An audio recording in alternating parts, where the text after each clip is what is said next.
வாழ்க வையகம், வாழ்க வையகம், வாழ்க வளமுடன்.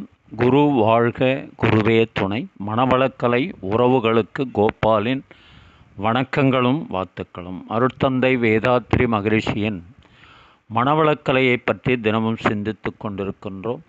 சுவாமிஜி அவர்கள் எழுதிய வாழ்க்கை மலர்கள் என்ற நூலிலிருந்து ஜூலை மாதம் 20ஆம் தேதி ஜீவகாந்த சக்தி என்ற தலைப்பில் சிந்திக்கவிருக்கிறோம்.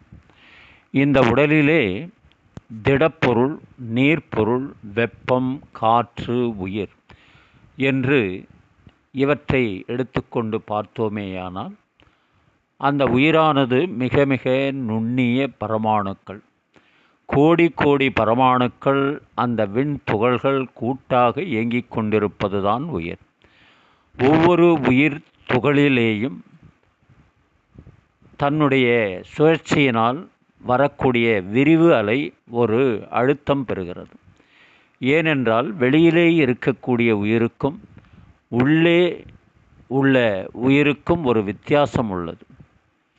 இது உடலிலே சுழன்று சுழன்று 7 தாதுக்களுக்கு சத்துப் பொருளாக எசன்ஸ் வரக்கூடிய எக்டோபிளாசம் அல்லது ஓஜஸ் என்று சொல்லக்கூடியதாகவும் இருக்கக்கூடிய ஒரு வியத்தகு ஆற்றல் பெற்றதுதான் இங்கே உள்ள உயிர். அதில் ஒரு பூச்சு வேலை நடந்த பிறகு ட்ரீட்மெண்ட் பதிவு செய்வது, பிரதிபலிப்பது என்பதால் அதிகமான இயக்க வேகம் பெறுகிறது. நாம் பேசுவது ஒரு டேப்பில் பதிந்து கொண்டே இருக்கிறது என்று வைத்துக்கொள்வோம். அதை எடுத்து பார்த்தால் வெறும் பிளாஸ்டிக் தான். ஒட்டுவதற்காக செலோ டேப் வைத்திருக்கிறோமே, அதை டேப் ரெக்கார்டில் போட்டு ஓட்டினால் பேச்சை பதிவு செய்து விட முடியுமா? முடியாது. ஏனென்றால் டேப்புக்கு முதலில் ஒரு காந்தம், பூச்சு, மேக்னட்டிக் ட்ரீட்மெண்ட் கொடுக்க வேண்டும். பிறகுதான் அது பதிவை ஏற்கும். ஏற்ற பின் பிரதிபலிக்கும். அதுபோல பதிதல், பிரதிபலித்தல் ஃபங்க்ஷன்ஸ் என்று மன இயக்கத்திற்கு உரிய செயலாக எண்ணும்போது, அந்த உயிர் சக்தி சுழலும்போது தானாகவே அந்த அலை வெளிவந்து கொண்டே இருக்கிறோம்.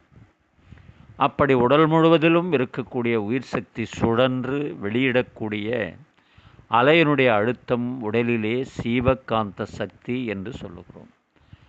அந்த அலை அழுத்தம்தான் ஜீவகாந்த சக்தி.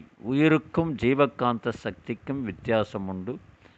உயிர் என்பது ஒரு இயக்க நிலையாம், இயங்கிக் கொண்டே இருப்பது. அதிலே இருந்து வெளிவந்து விரிந்து கொண்டே இருப்பது விரிவு அலை. அதுதான் ஜீவகாந்த சக்தி. அருட்தந்தை அவர்கள். வாழ்க வையகம், வாழ்க வையகம், வாழ்க வளமுடன். நீங்களும் உங்கள் அன்பு குடும்பமும் வாழ்க வளமுடன்.